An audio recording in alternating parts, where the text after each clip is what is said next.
दोस्तों स्वागत है आप सभी का दिशा पब्लिकेशन के YouTube चैनल पर और मैं हूं शुभम अग्रवाल। दोस्तों आज बात करेंगे रामसर साइट की, रामसर कन्वेंशन की, वेटलैंड्स की। क्या होते हैं ये सब, क्या होता है रामसर साइट, क्या होते हैं रामसर कन्वेंशन और क्या है वेटलैंड्स, क्या है इनका इंपॉर्टेंस और क्या है इन पर खतरा, इन सब की आज डिटेल में बात करने वाले हैं। दोस्तों अभी पिछले हफ्ते की बात है, पिछले हफ्ते ये रामसर साइट का टॉपिक काफी न्यूज में रहा है। तो क्यों न्यूज में रहा है उसकी एक वजह है, और वजह दोस्तों ये है कि अभी भारत के 4 शहरों को रामसर साइट की लिस्ट में शामिल किया गया। जी हाँ, भारत में 2 शहर ऐसे हैं जो गुजरात में हैं और 2 ऐसे हैं जो हरियाणा में साइट हैं जिनको वेटलैंड की लिस्ट में शामिल किया गया है, जिनको इस लिस्ट में अब लगा दिया गया है। अभी तक की बात करें तो भारत में केवल 42 वेटलैंड थे। इन चारों को मिलाकर अब कुल मिला के 46 वेटलैंड भारत में हो गए हैं। तो इसीलिए चर्चा का विषय रहा था ये रामसर साइट। दोस्तों इसकी बात हम आज के इस लेक्चर में करने वाले हैं। दोस्तों मैं आपको बता दूं कि जो पूरे विश्व का डेटा है उस डेटा के हिसाब से अगर बात करें तो भारत में लगभग लगभग 30% जो नेचुरल वेटलैंड्स हैं वो लॉस्ट हो चुके हैं, वो खत्म हो चुके हैं। उनकी वजह काफी है, पॉल्यूशन उसकी वजह हो सकती है, या उसकी वजह पॉपुलेशन हो सकती है, या अंधाधुंध जो दोहन चल रहा है प्राकृतिक स्रोतों का वो उसका कारण हो सकता है। ऐसे कई सारे तमाम कारण हैं जो हमारे वेटलैंड्स को खत्म किए हुए हैं। तो आइए दोस्तों जानते हैं वेटलैंड्स के बारे में। सबसे पहले बात करें कि वेटलैंड्स के बारे में कौन क्या ख्याल रखता है। तो दोस्तों वेटलैंड इंटरनेशनल, ये साउथ एशिया जो था ये डेवलप हुआ था 1996 में, और इसी ने अपना ऑफिस खोला था न्यू दिल्ली में। और यही वो संस्था है जो भारत में सभी वेटलैंड्स की निगरानी करती है, उनको देखती है और देखती है किसको संरक्षण की यानी कंजर्वेशन की जरूरत है और किसको जरूरत नहीं है। ऐसी संस्था काम करती है वेटलैंड इंटरनेशनल। अगर बात करें दोस्तों वेटलैंड की, तो वेटलैंड क्या होते हैं? वेटलैंड एक प्रकार के इकोसिस्टम होते हैं। जी हाँ, एक प्रकार के पारिस्थितिक तंत्र होते हैं जो पानी से घिरे हुए होते हैं। यानी सिंपल सी भाषा में अगर बात करें तो wetlands are the ecosystem saturated with water either seasonally और परमानेंटली। यानी ऐसे इलाके, ऐसे पारिस्थितिकी तंत्र जो पानी से घिरे होते हैं, उन सभी को हम लोग कहते हैं वेटलैंड्स। इन वेटलैंड्स में बहुत सारी चीजें आती हैं। मैंग्रोव इनमें आ जाते हैं, मार्शेस आ जाते हैं, रिवर्स आ जाते हैं, लेक्स आ जाती हैं, डेल्टास आ जाते हैं, फ्लड प्लेन्स आ जाते हैं, फ्लडेड फॉरेस्ट आ जाते हैं, राइस फील्ड आ जाते हैं, कोरल रीफ इसमें आ जाते हैं। जितने भी तरह के आपको दिखते हैं पानी के इलाके जहां पर पानी होता है, वो सारी चीजें दोस्तों इस वेटलैंड के अंतर्गत आ जाती हैं। और इसी वेटलैंड्स की बात हम लोग इस लेक्चर में करने वाले हैं। दोस्तों अगर हम वेटलैंड की बात करें तो इन वेटलैंड्स को सुरक्षित करने के लिए, इनकी बायोडायवर्सिटी को सुरक्षित करने के लिए और इनको संरक्षित करने के लिए हमने रामसर कन्वेंशन नामक एक कन्वेंशन किया था, जो कि ईरान में हुआ था। जी हां, ईरान में यह कन्वेंशन हुआ था फरवरी 1971। 1971 को ईरान का ही एक शहर है रामसर, जहां पर इन देशों ने बैठक की थी और उस बैठक में रामसर कन्वेंशन को पारित किया था, जिसके अंतर्गत दोस्तों एक इंटरनेशनल ट्रीटी की गई थी, एक अंतरराष्ट्रीय संधि की गई थी। और उस संधि का मकसद था the conservation and sustainable use of wetlands. यानी जितने भी प्रकार के हमारे वेटलैंड्स हैं उन सब की सुरक्षा, उन सब का संरक्षण और उनका सही प्रयोग कैसे किया जाए, इस टॉपिक पर, इस विषय पर एक संधि की गई थी सभी देशों के द्वारा रामसर कन्वेंशन में 1971 में। और तब से ही दोस्तों हर एक देश अपने देश में जो भी रामसर कन्वेंशन के अंतर्गत शहर होते हैं उनकी सुरक्षा और संरक्षण करता है। और इसी बात को ध्यान रखते हुए 2 फरवरी को ही हम लोग वर्ल्ड वेटलैंड डे भी मनाते हैं, जिसके द्वारा हम पूरे विश्व को वेटलैंड और उनके कंजर्वेशन के लिए दोस्तों क्या कर सके, जागरूक कर सके या फिर अवेयर कर सके। अगर बात करें दोस्तों नंबर ऑफ पार्टीज की, तो कुल मिला के 171 पार्टीज हैं। जी हां, 171 कंट्रीज अभी मई 2021 तक हो चुकी हैं जो रामसर कन्वेंशन पर साइन कर चुकी हैं और रामसर कन्वेंशन के अकॉर्डिंग अपने अपने देशों में वेटलैंड्स की सुरक्षा और उनके कंजर्वेशन पर काम कर रही हैं। ठीक है ना, तो ये 171 अभी तक देश ऐसे हो चुके हैं जो इस पर काम कर रहे हैं। अगर बात करें दोस्तों रामसर साइट की, तो मैं आपको बता दूं रामसर साइट वही वेटलैंड्स होते हैं जिनको हमने क्या करना है, हमने कंजर्व करना होता है, जिनका इंपॉर्टेंस जो होता है वो बहुत ज्यादा होता है, जहां पे बायोडाइवर्सिटी का इंपॉर्टेंस बहुत ज्यादा होता है। और उसको कंजर्व करने के लिए ही हर देश में रामसर साइट बनाई जाती है। यानी रामसर साइट केवल वो वेटलैंड्स होते हैं जिनकी सुरक्षा अभी बहुत जरूरी है। यहां पर देखिए लिखा भी है, when a country accede to the convention it must designate at least one wetland as a wetland of international importance। यानी जब भी किसी कंट्री को रामसर साइट या रामसर कन्वेंशन में आना होता है तो कम से कम एक वेटलैंड ऐसा जरूर होना चाहिए उसके पास जिसका अंतरराष्ट्रीय महत्व हो, जो इंटरनेशनली इंपॉर्टेंस रखता हो।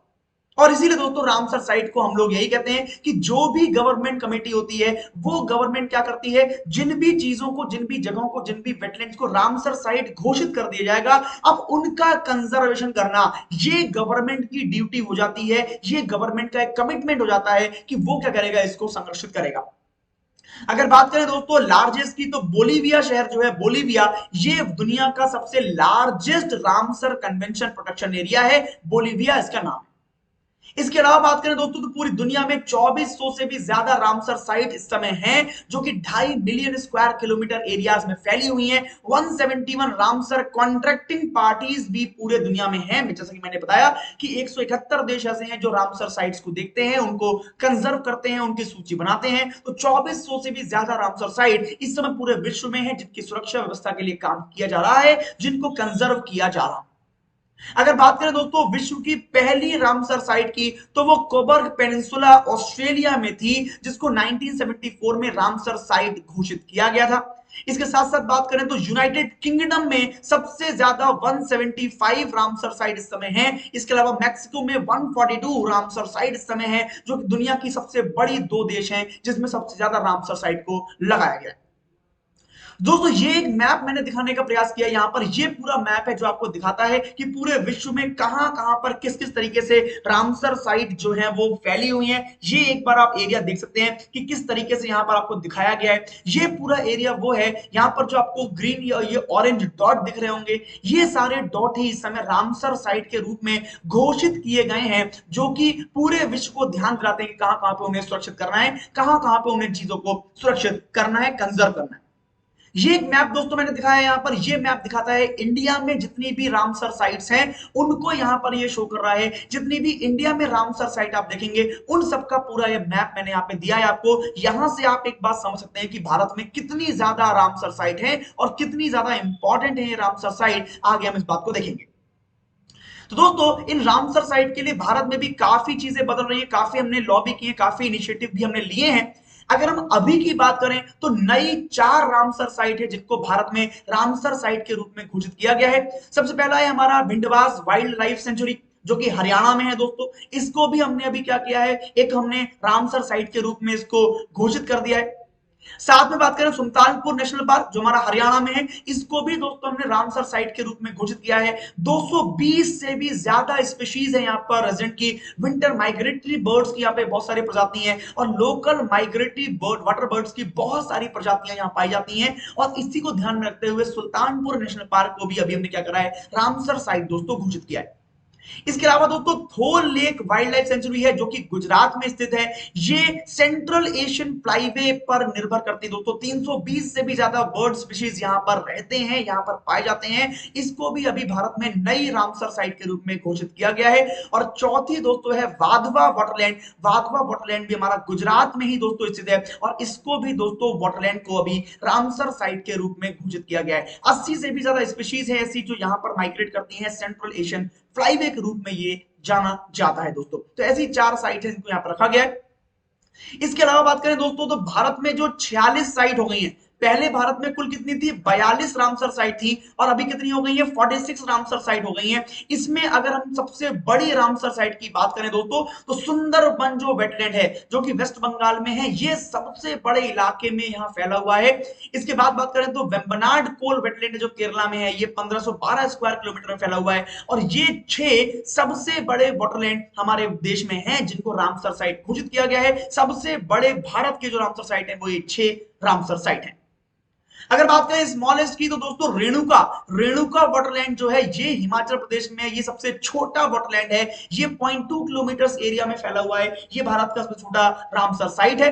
और अगर सबसे पुरानी रामसर साइट की बात करें तो सबसे पुरानी दोस्तों चिल्का लेक और केवलादेव हमारी जो रामसर साइट है, ये उड़ीसा और राजस्थान में, जिनको 1981 में ही दोस्तों रामसर साइट के रूप में घोषित कर दिया गया था। तो ऐसा ही डेटा है, ये भी आपको ध्यान में करना होगा। इसके अलावा दोस्तों स्टेट वाइज अगर बात करें तो हर एक प्रदेश में यहां पर देखिए अलग अलग है।